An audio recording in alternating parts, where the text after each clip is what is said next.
So to give an overview of our newest CJJ sites, we'll start with a brief look at the Crest building sit-in, which is regarded as one of the most important and revolutionary examples of civil rights activism in Charleston's history.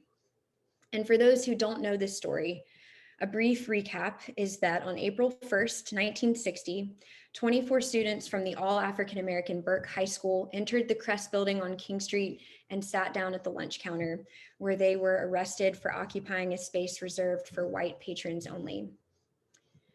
This pivotal moment in 1960 paved the way for the next several years of increasing civil rights activism as part of what is now known as the Charleston movement.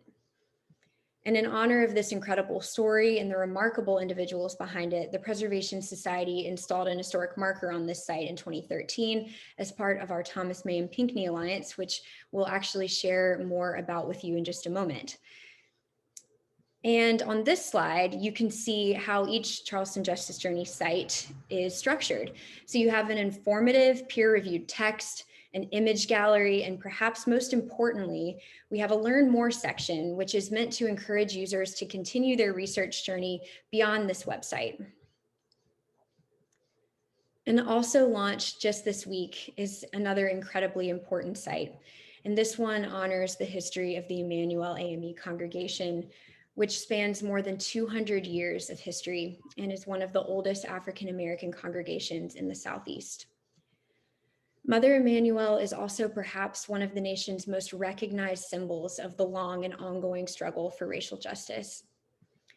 In addition to seeking to honor the congregation and the legacy of the 9 parishioners whose lives were tragically lost in the horrific 2015 shooting at Mother Emanuel, this CJJ site aims to bring focus to the centuries of history that have shaped not only this congregation, but the entire city and the course of civil rights history in the United States. From the story of Denmark Vesey to the church's use as a staging site during the Crest building sit-in and the hospital worker strike of 1969, dozens of the most important moments and movements in Charleston civil rights history have had their roots in Mother Emanuel. And many of these sites and stories are also represented by their own individual Charleston Justice Journey sites, which further illustrates the connections between history and place, especially in this city. The CJJ site also highlights the ongoing evolution of the church's physical presence on Calhoun Street, documenting the plans to honor the Mother Emanuel victims and survivors through the installation of a potential memorial courtyard and garden. So if you haven't had the chance to explore this website, we encourage you to do so to learn more about the stories that we just shared and to continue the journey for yourself. Charleston Justice Journey, as we said, is an ongoing project, and there's so much work to be done. We have several sites that we look forward to launching in the coming weeks and months, but we really want to hear from you what you would like to see included on the journey.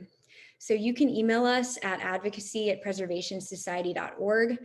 You can also go to our new website through our main website, as you can see here on the screen, to learn more about the project and how you can support this initiative and the work that we're aiming to do.